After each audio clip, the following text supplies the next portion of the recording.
You're listening to the new WCEG Network on WCEG Talk Radio.com. Click the live stream tab or watch us live on your smart TV, YouTube, Facebook, and LinkedIn at WCEG Network and Twitter.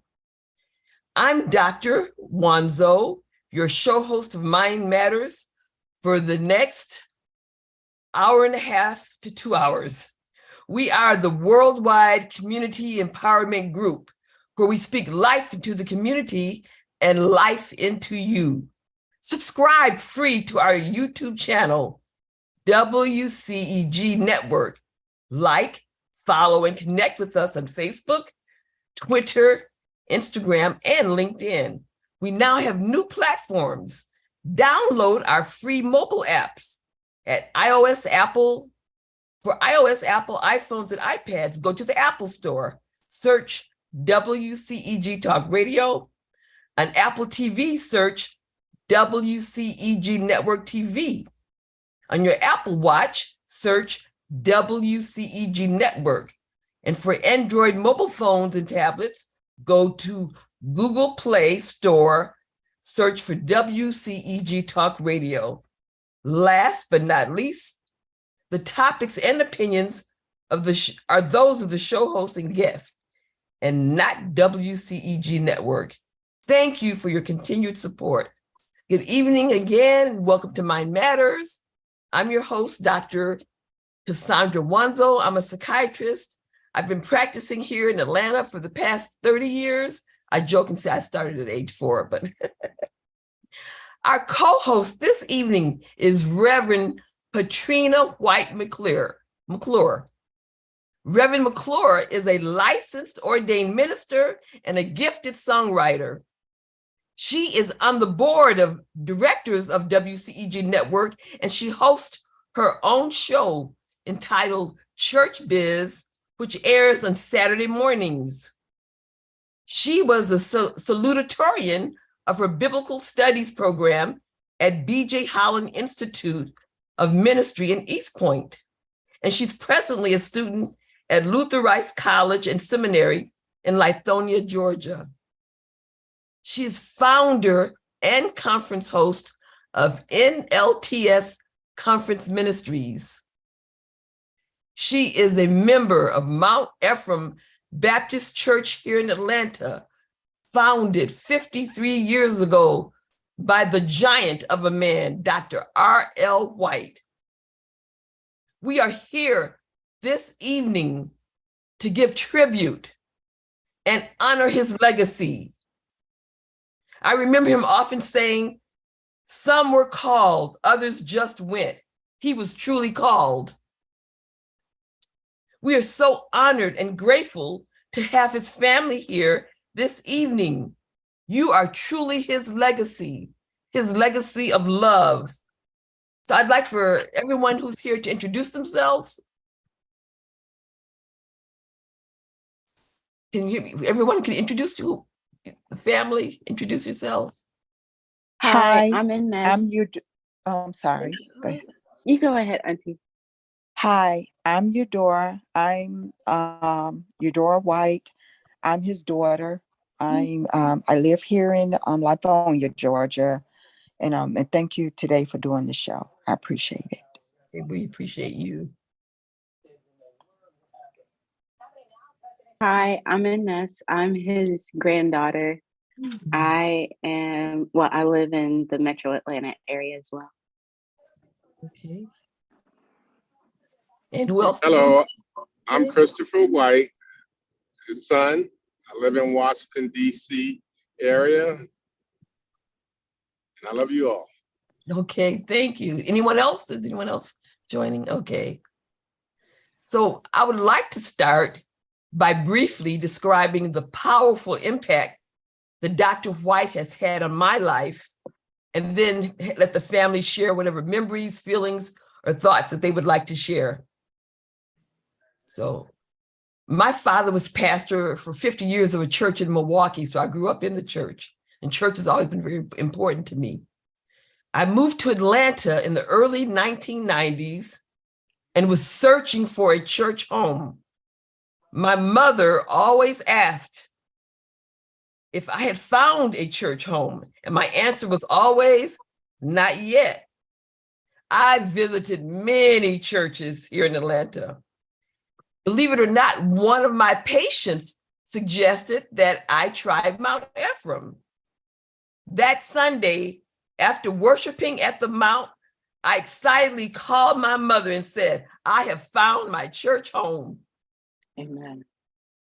I was moved by Dr. White's realness, his humbleness, his ability to apply the Bible to everyday life, his awareness and focus on mental health issues, which is so rare among African American pastors. He was always there for me to give support and guidance. Some examples. I was asked to speak on mental health issues to a national organization. I don't know if some of you know, but I do have like stage fright and get anxious in front of crowds. And I talked to him to get some tips and pointers on speaking to large crowds and tips on the speech. He gave me excellent advice and the speech was very well received. So he took time out to help coach me on my speech. And I was really impressed by that. Another time, I belonged to a national organization of Black psychiatrists, and we were going to host a meeting here in Atlanta, and they wanted to do a workshop on the role of the church in mental health. And so they were asking for suggestions. So I suggested Dr. White. They contacted him and he accepted, and he gave a dynamic presentation on the role of the church in mental health. This is an organization of Black psychiatrists. So he willingly took his time out and spoke to our organization. Whenever I went through a very traumatic incident in my life, and I actually scheduled a couple of office sessions with him, and he helped me deal with this incident that I was going through. So he took time out to counsel me. When my own parents transitioned, he helped me with my grief in their transition. I had a couple of medical illnesses, and he was very supportive and helped give me, strength through the illnesses that I had that I, have since recovered from. Praise the Lord. Right. One experience that I really enjoyed was being on the International Mission Committee under the direction of Dr. White when we went to Ghana, Ghana, West Africa, to build the school and the health facility. So just being able to see his focus on international health was just so gratifying and important. And then I also got the experience to see him installed as a chief in Ghana. He was truly, truly an extraordinary man. So whatever all y'all would like to say, or, from there, but he's had a very powerful impact on my life, very powerful. Amen. I'll get started since some of the other microphones are off. Okay. Thank you for sharing your testimony. Mm-hmm. This whole week since he passed away a week ago today, yes, has been amazing.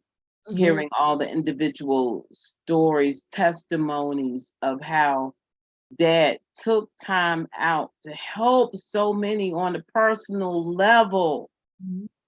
And it's like, they're so different to one point, but the common denominator was his love for humanity, mm-hmm. His humbleness. I love that quality about him, which eventually caused me to look for humility in other leaders. Mm. And so because of his humbleness over the years, he always taught us, don't think, that you're better than anybody else, or we would get whoopings if we were children, when we were children, we would get a spanking or whatever.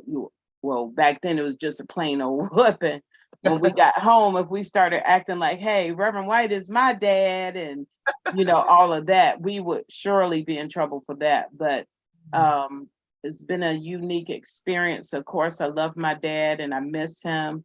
I think it's going to impact me more after this coming Saturday, which is what his homegoing celebration is scheduled. And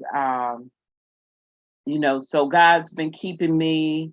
He's been keeping my family. We all been having emotions all over the place. So anybody else willing to share how this 1 week has been already for them? Hi, this is Eudora. It's been a trying week, but with our dad putting the word of God in us, a lot of things he taught us, you don't expect to have to use it.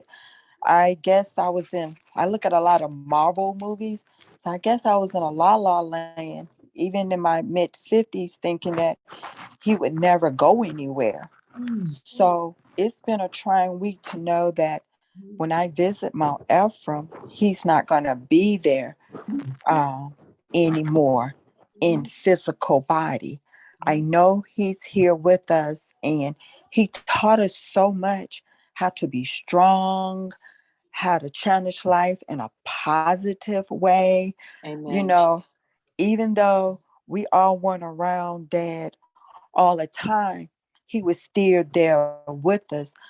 As I have looked at Facebook this week, I had to take a break from Facebook, not because anything bad, but how my dad, me and my baby sister was talking the baby of the family was talking earlier today, how much my father had impacted people from all walks of life. How, my kids was telling me how daddy had baptized some of their high school friends, and it was like, I didn't know that was your granddaddy and stuff. And he was just that type of person. He always approached things with a positiveness.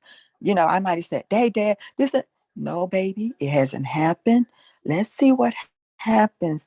Then we go before God and we make sure everything is okay. So this week, I can't call him no more.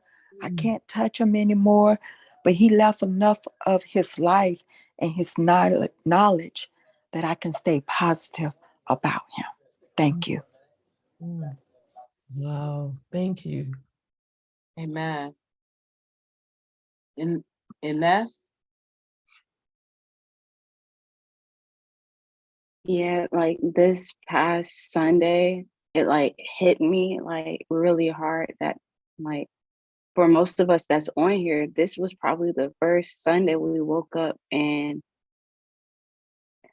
yeah, and it's just it hit me really hard and I'm trying to process everything the best, not the best way I know how. I'm trying to learn how to process stuff because in the past anytime I really lost someone, I would just bury myself in work or whatever distractions, and then I wouldn't allow myself to feel it.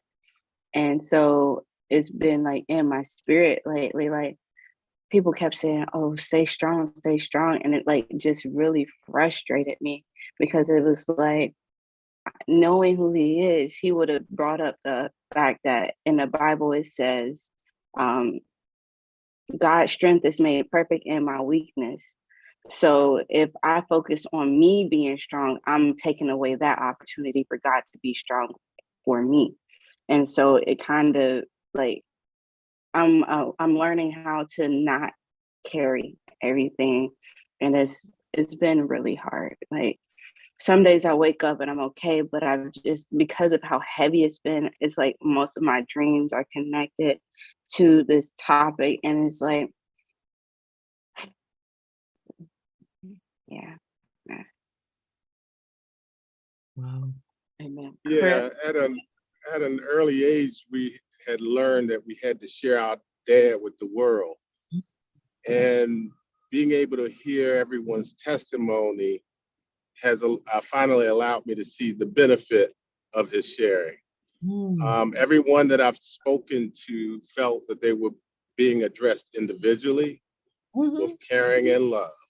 And that's what's been getting me over the hump as far as feeling sad at any moment, because I'm consoling other people instead of myself.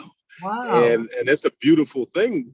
I mean, it really is, because you can see the impact he had on other people's lives. And yeah, I miss him.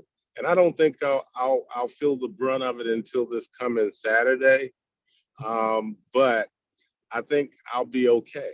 I think I'll be okay, because I will hear from other people, again, the great impact he had. Wow, thank you. Thank you. And that statement that you made, he had a way of making everyone feel unique and important and seen. He had that ability to do that, to make people feel special, important. And that was important to him because, you know, Jesus loves all people, all of us. So even if a person did wrong, if the whole world was against that person, he was going to go with the underdog, you know. And he always had hope that people would change. He loved them unconditionally, and he expected to see them respond to that love. Now, whether they did or not, it wasn't always successful, but they made a choice as to how they're going to respond to it. But I am sure now they're going to miss their water because their well has run dry, because it's not going to be, and I'm not putting him on a pedestal because he's my dad, because he cautioned me about that when I first started following the Lord, not to put him on a pedestal. He said, I'm human. I make mistakes. You know, you're going to hear stuff, you know, you're going to see stuff. Then, you know, don't get caught up in the pomp and stance. You know, when I go to all these churches and be in all these pulpits, because it's not always what it seems. And so, so that has been a tremendous guide for me. But likewise, you know, he did that for other people. He in the last few years, you know, if we paid attention, he was telling more and more mistakes he made at the church or with the church responsibilities, but how God was able to recover him from that. You know, but those people that didn't respond to the love that they had when he was here, it's going to be hard to find it in a lot of other people. You're right. He was very unique, very unique. Yes. Your microphone. We were talking about my dad being unique, just trying to make a little light to everything. Daddy has 5 kids, and all of us have different personalities. And me and my older brother were talking on last Friday, and we were saying that how Daddy accepted us with 5 different personalities. In our family, among the kids, you got a comedian, you got you know, a couple of us are quiet, some of us are laugh, but Daddy accepted us with our different personalities, which make the family laugh. I give you an example. My older brother, Christopher, is a Washington Redskin fan. I'm a Atlanta Falcon fan.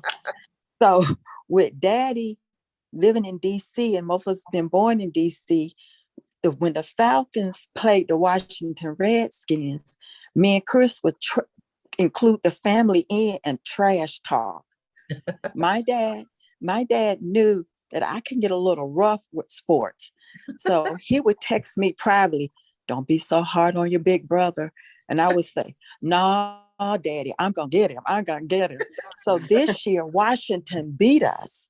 And so Daddy was, so Washington beat us. So it was like, you can't trash talk your brother now and be like, "Daddy, don't be on his side. Don't help him. He don't need no help." So, but my daddy was that fun person.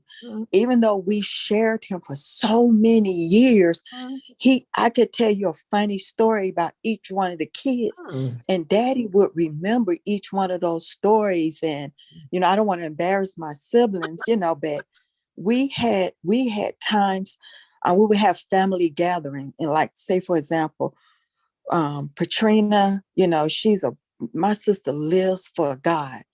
So we had played a family game, Bible game. So when we played the game, me and my brother over me, Lawrence, we're Bible people, but we're not strong Bible people.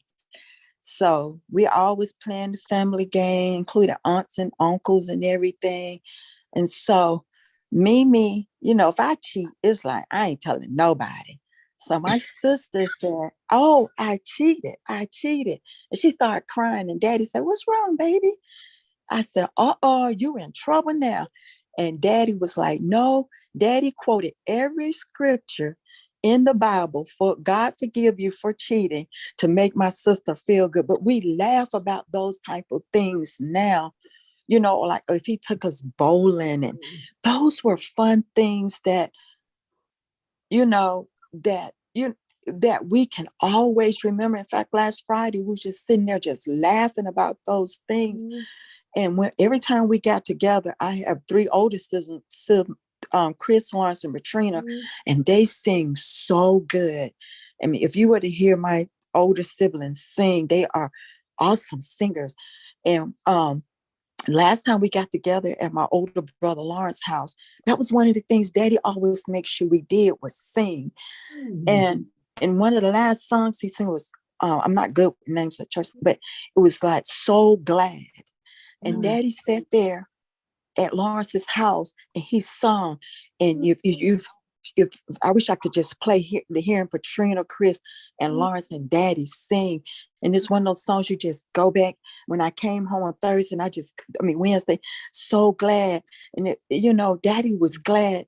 And I just want to say, you know, he had, even though we didn't get as much time as Mount Ephraim, we got our time. And he told us in his own way. He loved it. He wasn't a caller. Daddy was more of a texter. So he would text, hey, baby, how you doing? And this and that. And I'm the type of female, Dad, you need to pick up that phone and call me. He said, baby, I'm not a caller. I'm a texter. So, you know, he had his different things with us. And we have some great men. And Saturday, when that casket closed, it's going to hurt. Nobody understand. His kids are going to hurt. We're going to hurt, man.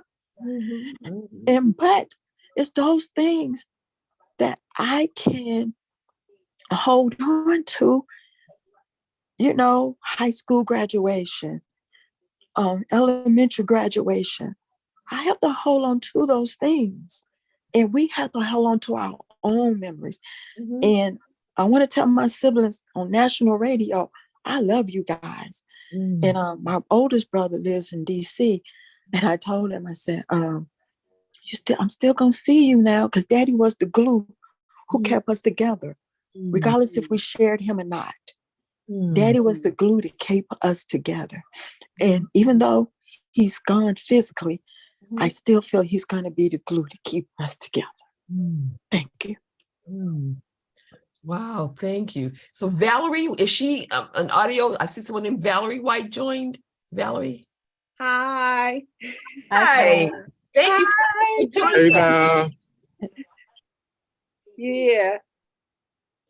So just introduce yourself and whatever you'd like to share about your how you're related to Dr. White. You are We're cousin, his dad, and him and my father are first cousins. I see the resemblance. Yeah, I have so many fond memories. I've just been reflecting a lot because I can remember being like a little toddler, and Patrina and I were very close in age. We're only weeks apart. And I remember when he moved to Washington, D.C.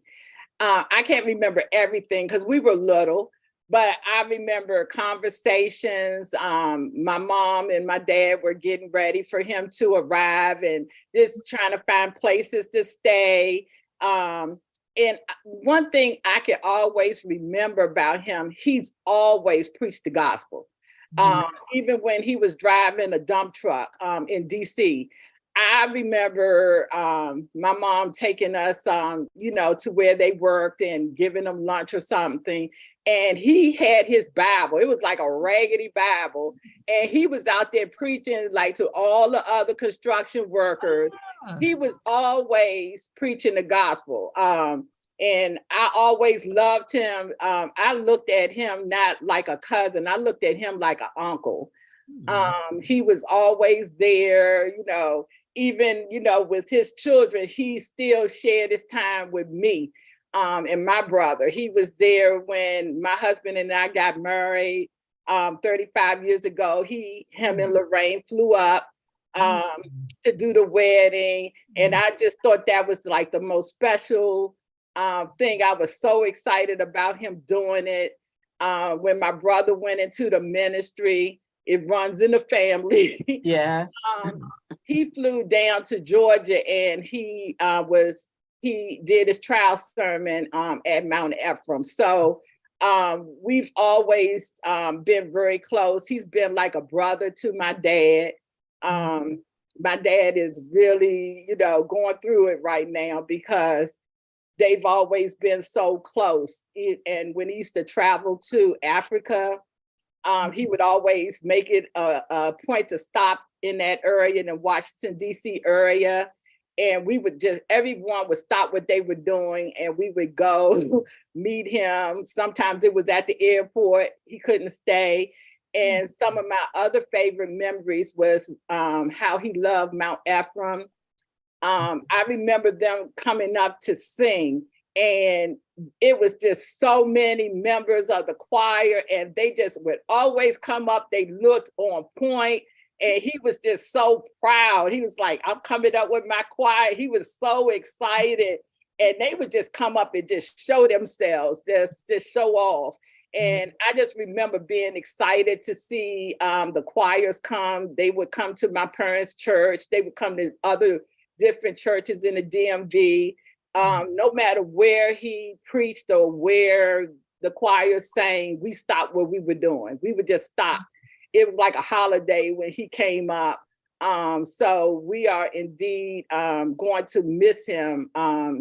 It's been, hard as a cousin, just thinking about like what's going to happen, because we're not used to this because he's always been there. I'm just so happy, like to see my cousins. I'm so proud of Patrina. I saw you speak Sunday.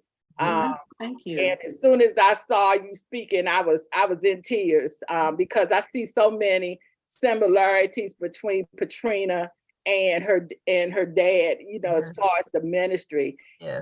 And I can remember, like Eudora was saying, I remember a moment where we were in high school, and it was Chris, Patrina, it was cousin RL, and I think it was Wayne, and you all sang God is able to carry you through, and he was leading and you all were singing, and I was like, they could sing this in church.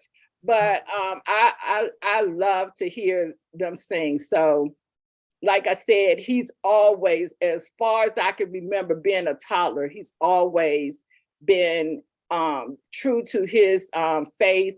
He's always preached the gospel, whether he was preaching to other truckers or I met some of the members of his first church in DC, said how he used to teach Sunday school and he was their favorite Sunday school teacher.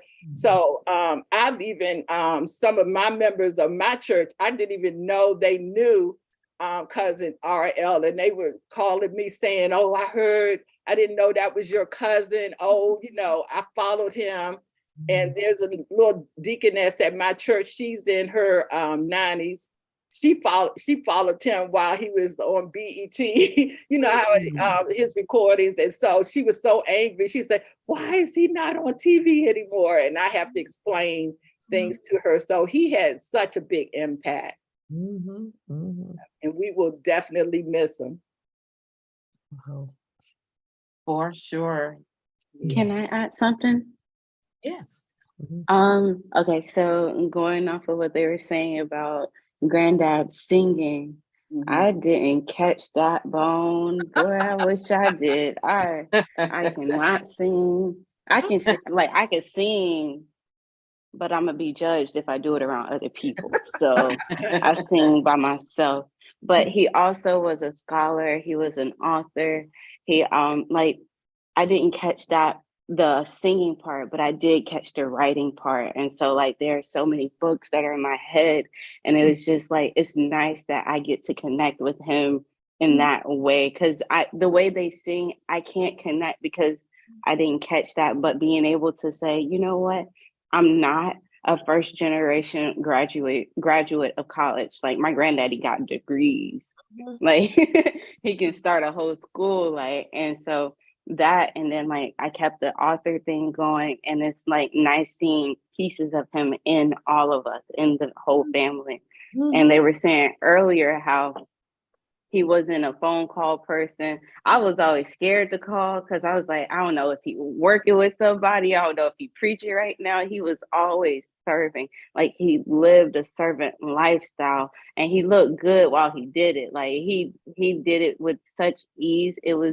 He did what he was born to do, and I'm grateful for that.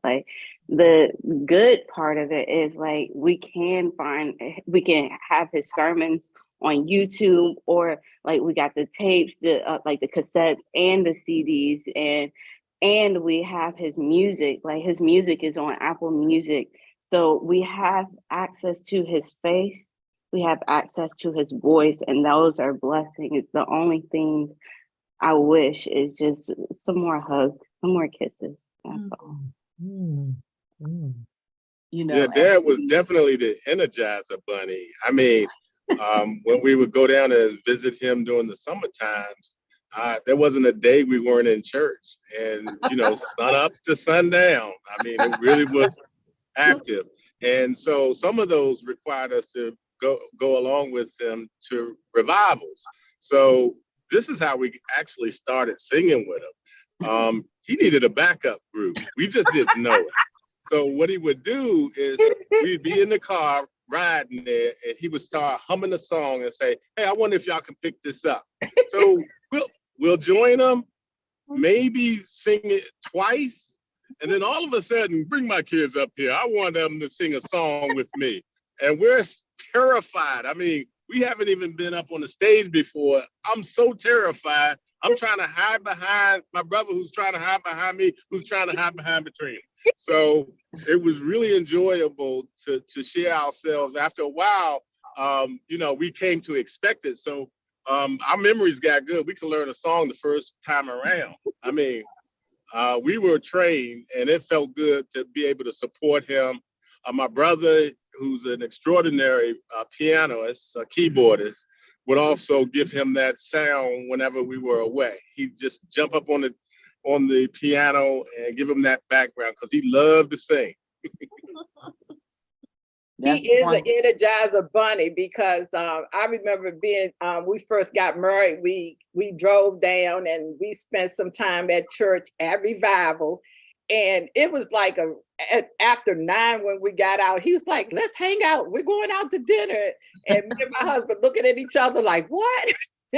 And he took us out with another, one of the other ministers and his wife, and it was Lorraine there, and they were both energizers. She wanted to ride a carriage, do a carriage ride, and he was like, I promised myself I would never ride a mule, so we're not getting on this carriage ride. But we went out to dinner. It was late, and I was yawning, and he was just full of energy, just talking about bowling and all sorts of things. I don't know how he did it.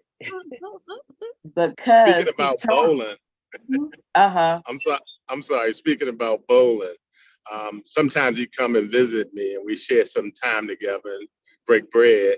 And now he was a better bowler than me by far. I was totally an average. Maybe I get lucky and get 90, 96. But there was one time I remember that I had a strategy. So I decided I was going to talk him to death so he would not pay attention to the game.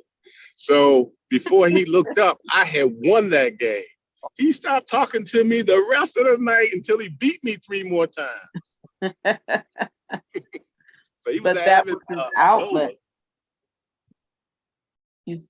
That was his outlet. He loved to bowl, and he said he would use the pins. You know, he would name the pins or imagine somebody's faces on the pins in case they were causing him trouble, because he wouldn't talk about the people. He wouldn't say what they would do, but he would imagine them down the aisle, the bowling alley, and bowl and knock the pins off. And then like somebody put in the chat, he was totally a different person whenever he was bowling.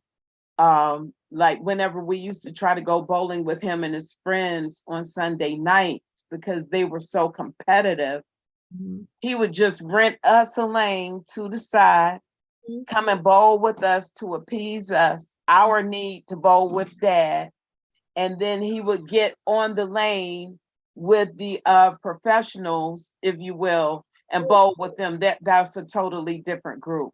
So that used to be funny. And I ended up with bowling equipment and everything.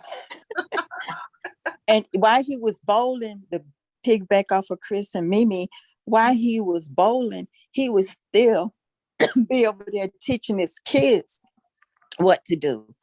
And I'm always the loud one. Everybody tell you in the family, I'm the loud one.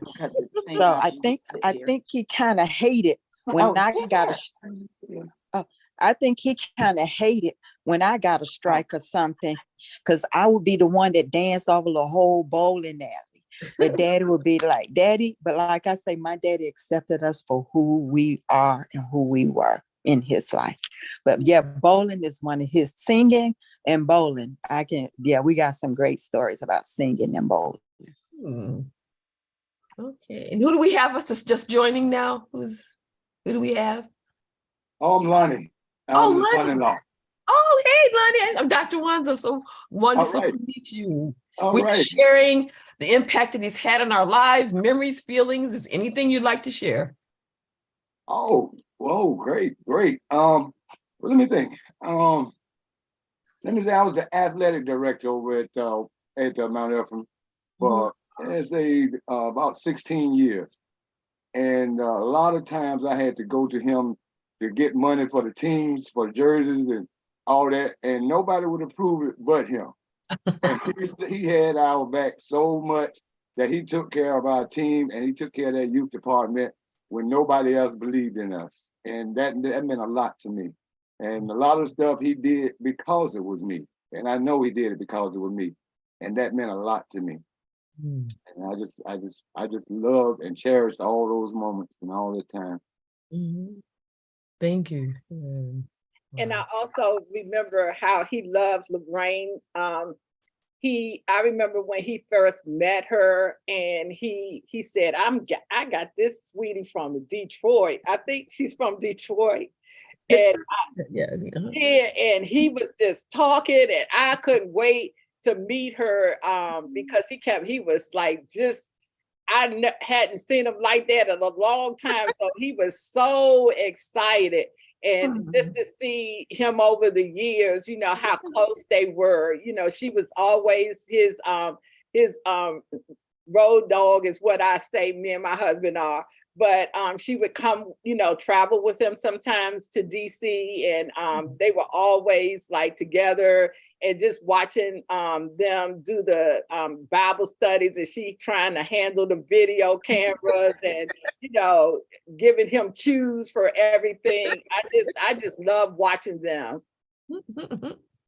It was about a month ago when he came up to visit me recently, and yeah, that love he has for Lorraine, it was almost as if they were newlyweds. I mean, they were talking on the phone. I got a little jealous. I'm in the car with him and he talking to his wife. But they would always talk at night to make sure they talked to each other before they went to bed. If they were away from each other, they would talk constantly throughout the day, and you can just see and feel the love. So that was very special to be in a position to see that.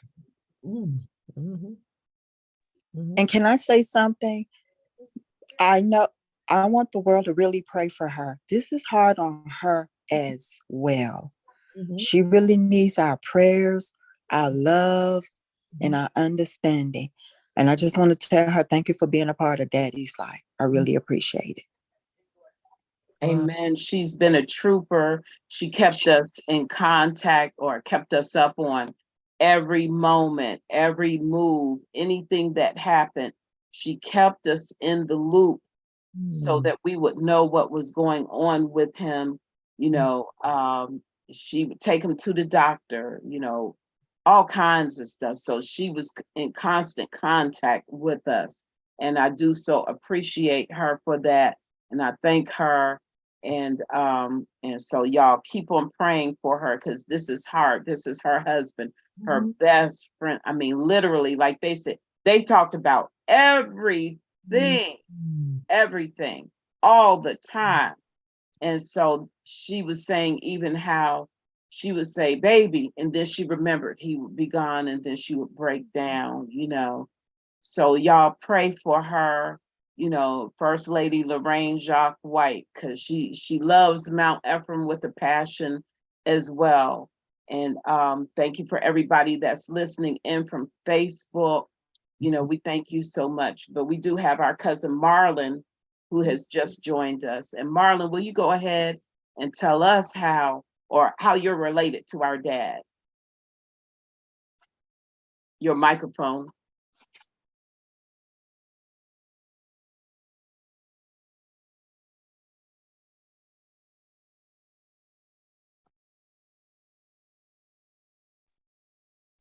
Amen. Can you hear me?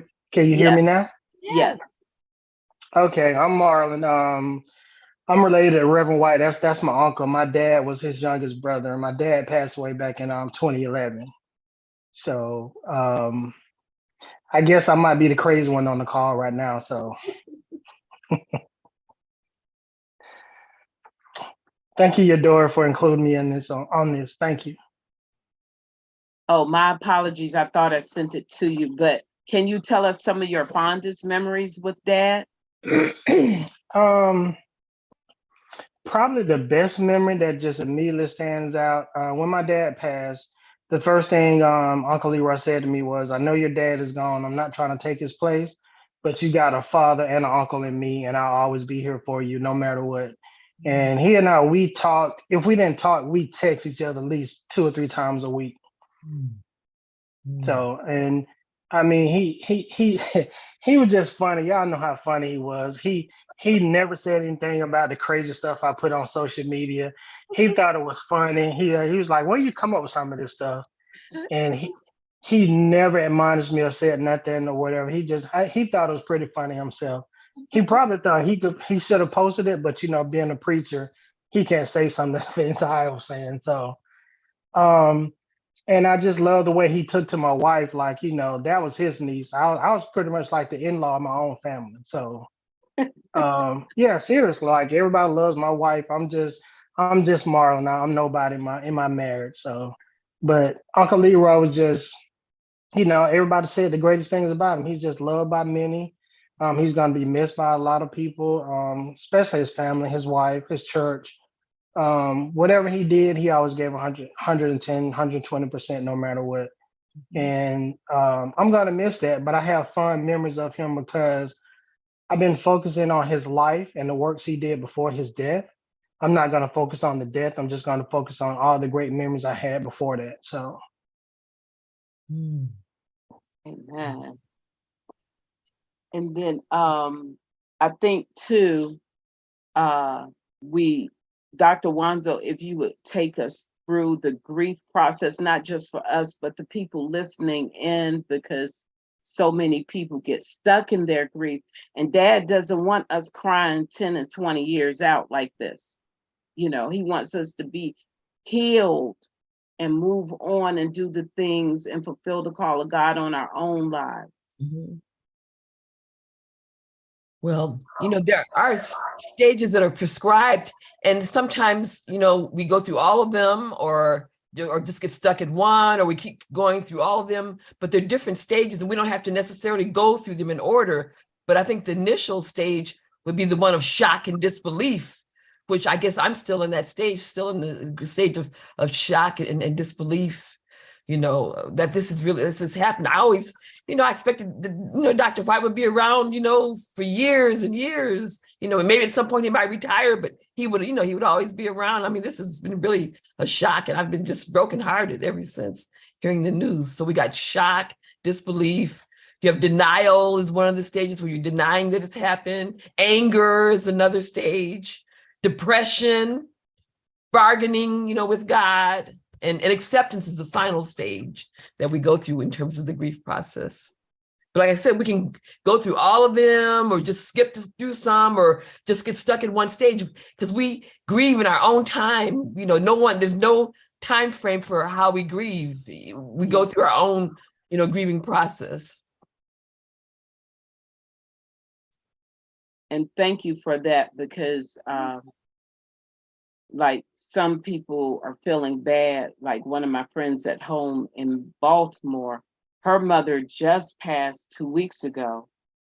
And she called me today and she's feeling pressure from other people, like telling her to be strong, because I've been hearing that too. And I'm like, for what? Yes. Isn't that why we have tears? Exactly. We can let that out. Isn't that what Dad's been teaching all these years about the pressure valve expressed in our tears, but it's really impacting her. And in her case, I told her to go to her doctor to see if she could be connected with a behavioral health specialist, because she may need some additional help for the process. She said, I can't even go to the living room without seeing my mom. I go upstairs, she had her own house, but she was in my house all the time too. And she's everywhere. And so then that's been getting to her. So I said, well, just go to a movie, go hang out with some friends or something, and see if that'll help you as well. And I see my niece Gabby is now on, as well as my cousin Michael. Hi, Gabby. We're on Dr. Wanzo's show. Hey, Auntie. How are you feeling? I am doing fine. I'm doing fine. How are you guys? We're wonderful. Great. Do you have any fond memories of your granddad? I do. I have one. It's this car wash I always go to, and it's supposed to be like a young, cool kids car wash right on 14th Street. I think it's called Auto Spa Bistro. And this was actually the last time I saw him. It probably was about 3 or 4 months ago. And he was sitting there eating his food, and I sat there and watched him for a minute. He packed up his food, and the waitress went and was like, somebody in here paid for your food. And he turned around and he saw me, and he was like, my grandbaby. And he was like, I want to let you pay for my food here. And so just seeing him just brought me joy, and how much he was an advocate for me and my business and my family. And even I was explaining to my mom how, when you're a kid, you don't really understand the influence that somebody in your family has until you're older. And when I got to Mays High School, I mean, the amount of kids that were like, oh my God, ROH is your granddad? Reverend ROH is your granddad? Do you know he married me, dedicated me? Even on my Instagram page, I mean, people were just like, my family attended his church their whole life. He helped my family in a time of need. And it just reminds me of how great he was with community and service to people, and how beautiful it is. So those are some of my fondest memories, for sure. Wow. Awesome. Michael, how are you? Your phone is on mute. Okay. I'm doing fabulous, wonderful, lovely. As the day is long, gotta make it through. just getting off work. So what are your fondest memories about Dad? The private conversations that I could have with them, and knowing that they never got out. Those are the biggest ones. Mhm. Having an outlet, because we all need an outlet. Yes. When we're going through things, Mm-hmm. and that was just major for me, with all the things that have occurred or gone on in my life, and then also him being an advocate of my business as well. When there was electrical issues at church, he would give me those projects, and then every Sunday,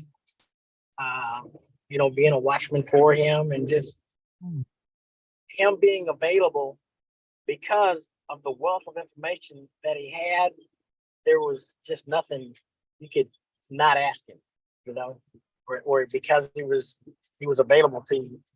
You better find out something to ask him if it had to do with life, and he could respond with the wisdom that he had. He would guide you on the decision that you should make do regarding the circumstance situation that you had going on. So he was just an amazing spiritual leader for me, father in the ministry, uncle. You could joke with him and laugh with him. He's just, he was Uncle Leroy to me, so that's why I call him Uncle Leroy, because it was more than just church, Wow. Yeah. Yes, I see Jackie, my niece, has signed on. Hi, Jackie. Hey, Auntie, how are you? Sorry, had to look here. Hey, how are you all? Hi. Hey. Hey. Hey, beautiful. Hey, Uncle Ron. I hear Zane. I just heard TT Jackie. So what are this is my niece, Eudora's other daughter. Gabby is Eudora's youngest daughter, and Jackie is Gabby's oldest daughter. Okay. Is Eudora's oldest daughter. And sorry, I've been mixing up details since last Wednesday. I'm doing it again. Since last Wednesday, everything's been kind of like a blur, but I know that it eventually kicked back into gear. But what are some of your fondest memories of Granddad? Well, for me, I always go back how we were raised in the church, and we used to go to the printing room. And Granddad sometimes would come back there, let's say it would be Sandra with Wall, and we would always hide from Granddaddy under the big old printing press. And he used to always say, "Don't you go under there. Yeah, okay, you're going to hurt yourselves. No, let me come back in here." And we would still jump out, and he would just we would scare him every time and just try to get the shock and the feel out of Granddaddy when we used to hide under the printing press. So those were always good, fun times. And then for me, I know some people saw it in the post. Every time Granddaddy would smile or do something, I was like, you like Charlie Wilson? And I'm like, you gonna break out in song? You look just like Charlie Wilson. And he just had that infectious laugh that would always get you, with that. So, but for me, it was always just growing up in the church and kind of being a little spoiled because we could lay across the pew because we were, Granddaddy's kids and kind of run around, and everyone, they knew Jackie was coming and getting to eat breakfast with him in the morning, before he went out to preach. So, I was kind of fond of those memories and spoiled because it was like, okay, we got breakfast, and I love those grits. I forgot his name, but Granddaddy had that chef back there that was so good. He used to have these good grits, and Granddaddy would always let me get a few extra grits in, just to kind of spoil me and let me get my way. Mommy didn't like it all the time, but he did let me get my way. I were a lot in the church, though, growing up as a kid in the church. Granddaddy we were his grandkids, and he just let us do what we wanted to do. So those were some good fun memories, though, growing up in the church. But the printing press will always just be my favorite. Just always getting that jump scare out of Granddad. Don't know why we did it to him, but he knew it was coming. Yeah, that was Deacon Horace Thomas that was doing the grits. Yes. He used to cook every Sunday for Dad, not just for Dad, but even the people in the finance room, and I think some of the deacons. So, until Deacon Thomas couldn't do it anymore, we were like running to Dad's office on Sunday mornings because we knew we would be fed. I had some of the grits too. My mom was like, she was bragging. She said, we went to Atlanta to our cousin's church, and the chef came in, and she was just going around going, woo. I said, Mama, you sound like an owl. But I just want to say, I'm just watching pictures of everyone. Like Eudora, I only saw you in a picture with my dad when he was down there one time, and I saw you, but I haven't seen people in so long. And, I just hope that, we don't have to wait until something like this happened before we get to see, all of my cousins. Like, I know of you, but some of the faces I haven't seen, but I know because I've heard, cousin Leroy say, and he would always tell me, don't you call me Leroy, you call me RL. So I was very aware of that when I was around him. Because we were, ever since we were little, we would say cousin Leroy, like you say Uncle Leroy, I would say cousin Leroy. And he said, you told me that when we're around people, you say RL. And I said, okay. Well, he let me get away with it. Yeah. And you know what I used to call him that. Yeah. Dad called him Leroy. Right. And cuz you know what else I used to love about Daddy was that, some pastors' kids, they had to get in there, Pastor White, this and that. Mm-hmm. To us, he always was Daddy. Yeah. It was like Daddy. And then I used to feel kind of funny. Everybody say, and I was like, whatever, Daddy. He's my daddy, And me and Mimi was talking the other day. Daddy had a special kiss with his girls. He always hugged us and kind of kissed us on our neck and said, Now, all of us, we're getting close to 60. Okay. Everybody, all his kids are over 50. And he would kiss us on our neck and say, that's some good sugar there. And me and Mimi was talking about that the other day, how Daddy was saying, that's some good sugar there. And it's like those little things that's not going to be replaced, but they're always remembered. You understand what I'm saying? They're always remembered. Yes. Wow. And we laugh about things like Daddy would come to church. And he's always been a nice dresser, but not a sharp dress, what we call. And we used to laugh at things. Daddy would come to church with a jogging suit, a jogging suit and some church shoes on.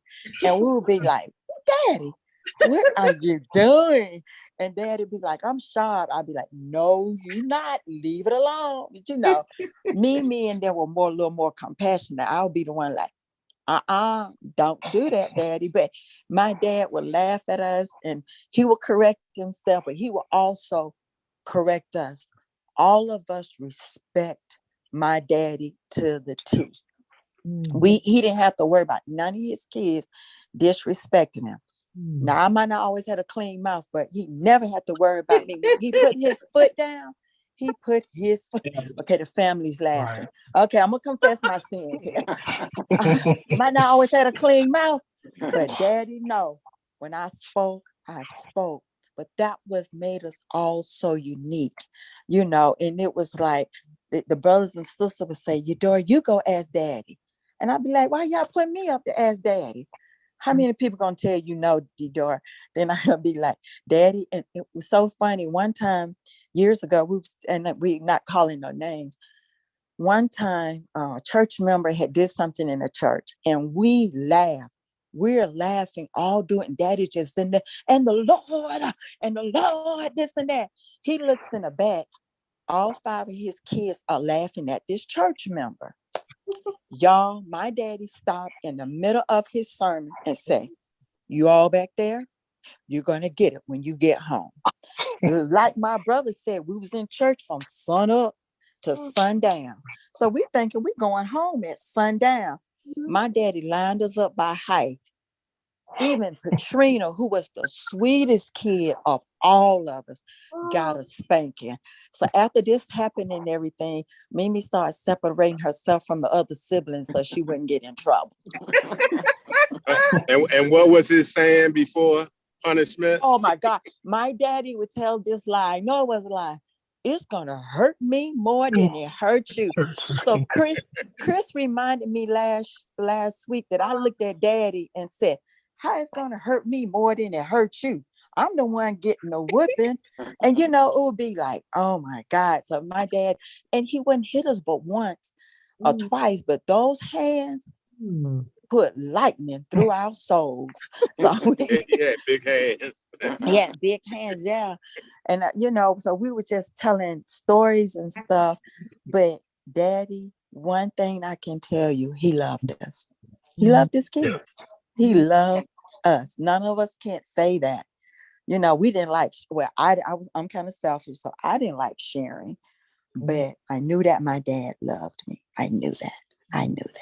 Yes, and we might not have had the quantity of time, but we had quality time. Yes. And it was in the quality he sowed those seeds that will always stay in our hearts. Because sometimes we wanted him to spend more time with us, but then somebody might have been sick, or somebody might have needed to hear the gospel so that they could get saved, or somebody could have been talked off the ledge from committing suicide. He was always doing something, and people used to ask us all the time, why isn't your dad at these events? He comes when he can.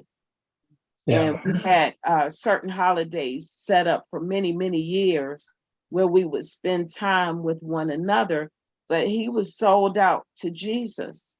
Yes, he was. Yes, he was.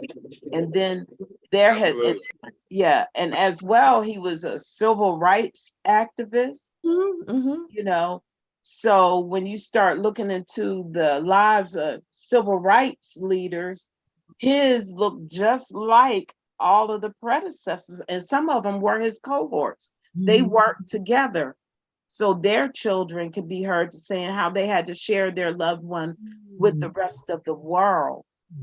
And that's a hard pill to swallow for people, because you got to process through all of that and find your own resolve. And when you see him in operation, or when we saw him in operation, it made sense. So he actually came up to visit my school one time when I was teaching, and my kids asked about him on like 2 years afterwards. Like, he walked in and he just had a presence about himself, and he talked to my students about like the fact that he was a sheriff, like he was pulling out stuff, and the kids was like, "Wow, you preach, you a sheriff too?" And then I started showing video snippets of him preaching and singing, and they would actually ask me. It was like 2 years later. They was like, "Miss White Jones, how is your cousin doing? The one that preaches, And so I would always tell him this: my kids are still asking about you. He just had that presence. And my dad, Eudora, we were packing his clothes to come down there. And yes, he did have a sweatsuit with dress shoes. And I told him no. For running a family, get on him when you see him. I was glad when Patrina started buying them tennis shoes. I was scared he wasn't going to wear them.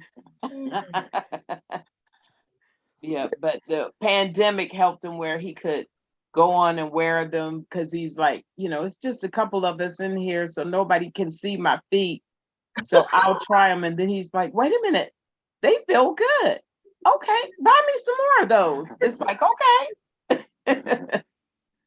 So yeah, we had a lot of good times, and he just loved hard, loved strong, but he forgave. That's his two passions. And I've learned you cannot love, or cannot, if you don't have love, you can't forgive. So if you struggle with forgiving people, if you don't have love. There's no way in this world, especially if you say you're a child of God, You have God, you have love, but why did Jesus come? Because we had a need for forgiveness. Yeah. And you can't separate the two. He taught a course on forgiveness once, and I remember I took a course that he taught on forgiveness. I remember that. Yeah. And I didn't even get to go to those classes, but I didn't even need to go because so many people told me about what was happening, not the stuff that Dad would commit you to confidence, because he would not, he's not that person. If you talk too much, he saw you. Now, if you didn't get the hookup from him like you thought, you better go check your mouth. That's just how he wouldn't tell you, but his actions spoke louder than words, because he in ministry, you have to be able to maintain confidence. And he got called to court to testify on numerous occasions because he was so many people's counselors. So he couldn't just tell the business, if you will.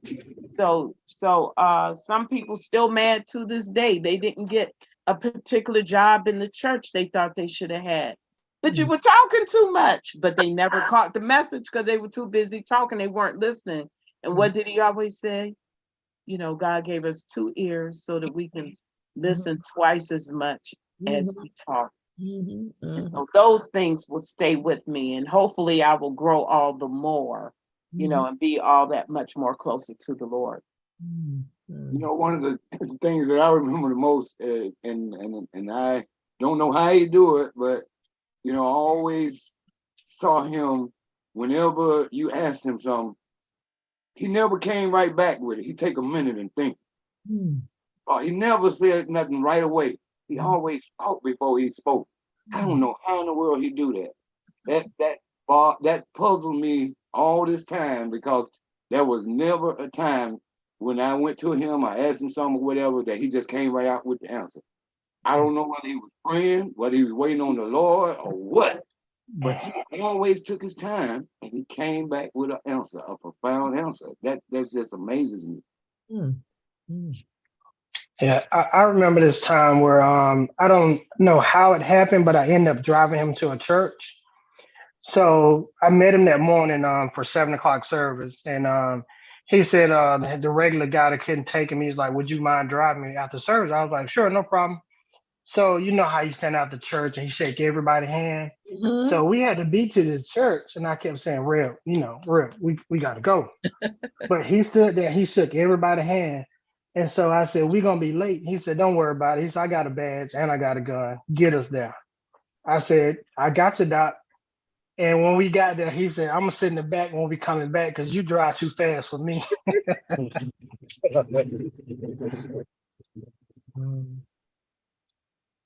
Wow. Yeah, he was a unique individual. Yeah. He was a unique individual. Anybody I'm surprised. I'm surprised that he thought you drove too fast, because he was a lead foot. I mean, when we were kids, we didn't know why the stuff spinning by our heads so fast, but it was always because he was late to something from extending himself, whether sharing conversations with petitioners, but we were always late. So he had a heavy foot, and guess what? We got it too. Yeah. In fact, Mimi, I don't know if you remember this, Chris, you and Lawrence remember us telling you. So one day, Patrina and I had taken Daddy out of town. So Mimi was speeding. I was in the back talking junk like I'm always am. So we have an uncle named Uncle Ivy, and everybody got respect for Uncle Ivy. Uncle Ivy stands tall. So Daddy said, "Why you slow down? You see the police or anything?" Mimi said, "No, there go Uncle Ivy, so I can't drive no more." Daddy looked at her like, "You gonna make me late because of Uncle Ivy?" Mimi said, "Yes, sir. I'm gonna make you late because of Uncle Ivy." Daddy told her, "If you don't put your foot on that gas and floor it," Mimi put her foot on the glass and floor it. That's probably the only time I remember that we could speed illegally with Daddy was in the car. Even though, like Chris said, we all drive fast. I mean, I live in Lithonia. I can get to downtown in 10 minutes. And you know that's not possible, but I do it. Wow. And he would drive from DC to Georgia or vice versa in Yes. 6 hours. Yes. Wow. 6 Oh, hours, y'all. So we He used just to did go to that last sleep. month. Yeah. He drove by himself to visit me and to share time with cousin Roy and the church. So he was always driving. I even tried to volunteer to drive him back. Yeah, I just to make remember sure he got that. back. I was saying, Chris, can you take him back? I was like, why did you drive up here like this? And he said, you know, I like to drive. You know, I always drove. I don't Yep, like I to tried to drive. convince I was him. like, oh my gosh. I said, I'll fly back. It's not an issue. But he said, no, I could do it. I got this. Wow. Well, all y'all the same. All y'all like to drive. Y'all can drive. I'm driving right now. Yeah, me too. It's in our blood. From all those revivals and all of that, you know, you just develop the habit of it. You know, you just got to do it. And if you don't hit the road, or at least for me, if I don't hit the road, even if it's just 2 hours away, if I spend months without going somewhere, I start getting really like crabby. I'm like, wait a minute, let me just drive to Macon or something so I can let this out, you know, and then I'm good, you know. But I'm gonna miss him. He was well respected in the faith community. He had a lot of jealous people. I mean, but that comes with any profession. So it's always in the church. People are going to be people. He did his best to be led by the Lord in all that he did. That's why he wouldn't talk all the time. You know, he did that with everybody. He would just pray about it. And even if 20,000 voices were speaking to him, you need to do this. Did not feel like God spoke to him in all those 20,000 voices. He would not move. He loved the Baptist denomination. He followed the protocol. He was a master at it.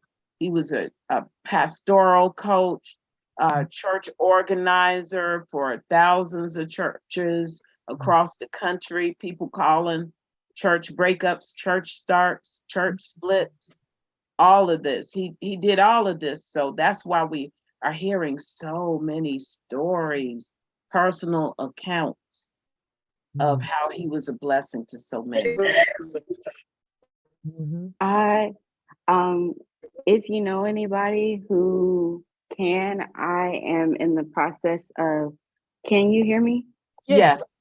Okay. I'm in a process of like studying him from different angles because like for me, that's just granddaddy. Like, yes, he's famous, but I still, as we all said, we all still got our personal attention from him when he had the time for us. So I'm studying him from as many angles as I possibly can. And now that I have a child, I know like now after the fact, I noticed that we're in the same line of work. Like his goal was to make sure everyone got to the cross and make sure life was safer for the kids and generations to come after him. And so we touched on it before when we were talking about his work as a social justice activist.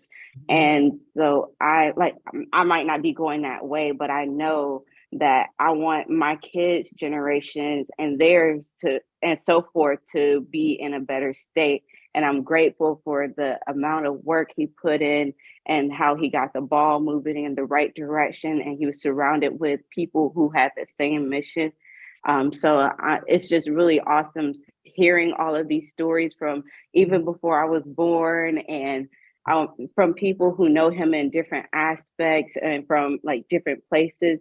So what I really would like to do is for as many people as possible, if you can record a YouTube video answering or filling in the blank saying, thank you, Reverend White, or thank you, Dr. White, or Uncle Leroy, or whatever you called him, say thank you, and then fill in the blank for whatever. So I would like to get it started by saying thank you, Granddad, for everything, because I can't like minimize the gravity of his impact. Wow. Wow. Wow. Wow. Patrina, I have my dad on the phone. He wanted to say something. I wanted to see if I could put the phone up to see if you could hear. Daddy, say something. Patrina, how you doing? Hanging in there. How are you? Well, I'm better. I'm better. This is one of my baddest days that I had since I found out about your father. We must press on and do what we're supposed to do as a family, you know, and love each other and keep on pushing, you know, because your father did a lot for this country, did a lot for this community, our community, you know, and at the church and everything else, you know. So it's not to be forgotten about it, you know. But, you know, we'll go on with memories now. We have to go on with memories now. So I'm glad you all, Johnny and Ivy and Elsa and you and Christopher and all the rest of the family, we must stick together now as love core. It cannot be broken. Thank you so much for letting me speak to you. Look forward to see you soon. Yes, sir. Thank you so much. I'll see you Saturday. Yes, that's Dad. That's his cousin Roy James White in DC that he preached about often. About who helped him when he moved from Macon, Georgia to the DC area and had to look for a job. That was Valerie's dad who got him the trucking job and all of that. Okay. Yes. So. And then cousin Val, your dad mentioned something more important that we had mentioned. My daddy still has 3 siblings that's living: Uncle Ivy, Aunt Ethel, and Uncle Johnny. We also want to keep them. They were raised with Daddy. You know what I'm saying? Yeah. So we need to keep them in our prayers as well, and let them know we as dad kids, our cousins, they are the original white generation. So we need to call and check on them and see how they're doing too. You know what I'm saying? Yes. And then also cousin Roy James, he was raised like their brother. They grew up. Keep talking to him too, you know. Yeah. They're hurting as well. So we just gotta remember, because you know, when Daddy had dinners, he had everybody over. So they are still, you know, they're still our family, you know. Yeah. So Dr. Wanzo, can you explain to us? I mean, it's not for us, but it's good to know and to keep our eyes on it. But there are a lot of families that break up after the loss of a loved one, a significant family member. Can you give us some insight on that? Because I'm sure somebody's listening and they're having trouble in that area, but we've been blessed, but we're trying to keep it together. Well, I think what happens in a lot of families, what I've seen is that things come to a head when the money and the possessions are involved, and people just go really crazy when it comes to money and possessions. That's where I've seen families, you know, fall apart. And I think that's why you have to look at the greater picture, like the love and the connections, and not focus on the material things or the money or the possessions, because that can really break families apart when the focus becomes the money and the material things. Yeah. Amen. Yeah.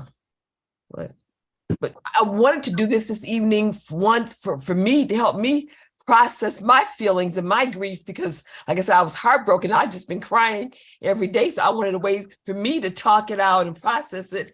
And having you all here, I'm hoping that this is helping you too, to, you know, to process your grief and to talk it out, and as a family, just to get to see everybody and to express your feelings. And I really like what Nessa said earlier, how you all have different parts of him. She has the literary, some of you have the singing, the preaching, and it's just wonderful to see his legacy continue on. And this has been so heartwarming for me to see the legacy and all the different parts of him being, you know, carried on. I mean, that's just really wonderful to see that.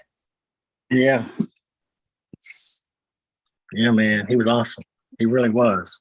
And he would want that from us, and not just from us, but everybody, especially the membership at Mount Ephraim, because I think he was confident in our development. But, he wants everybody to love the Lord with all their hearts, their minds, their souls, their wills, in the words that they speak, the things that they do. We're not going to be perfect, but we got a God we can go ask for forgiveness from, but we got to first confess our faults.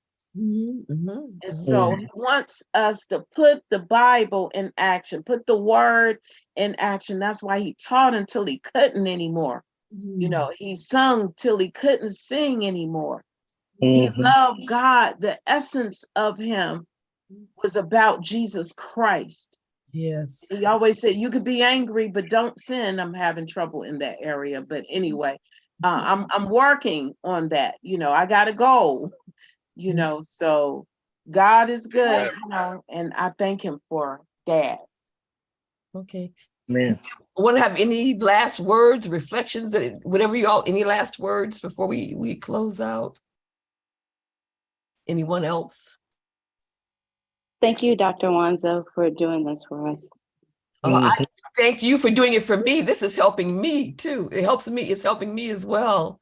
So I'm just so thankful that you all took the time out to be able to participate. And I've learned so much more about Dr. White that I didn't know, just hearing, from you as his family. I mean, it just makes me even more impressed with him as a human being, as a man, as a leader, just a wonderful person. So I just want to thank you all this evening, and I'll be praying for everybody. I'll be praying for Lorraine. I'll be praying for our church family, as someone said on Sunday, Mount Ephraim strong. Yes.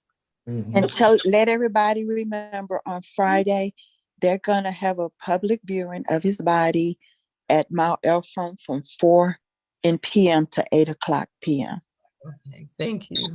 And the funeral will be Saturday, February 25th at 11 a.m. Okay, thank you.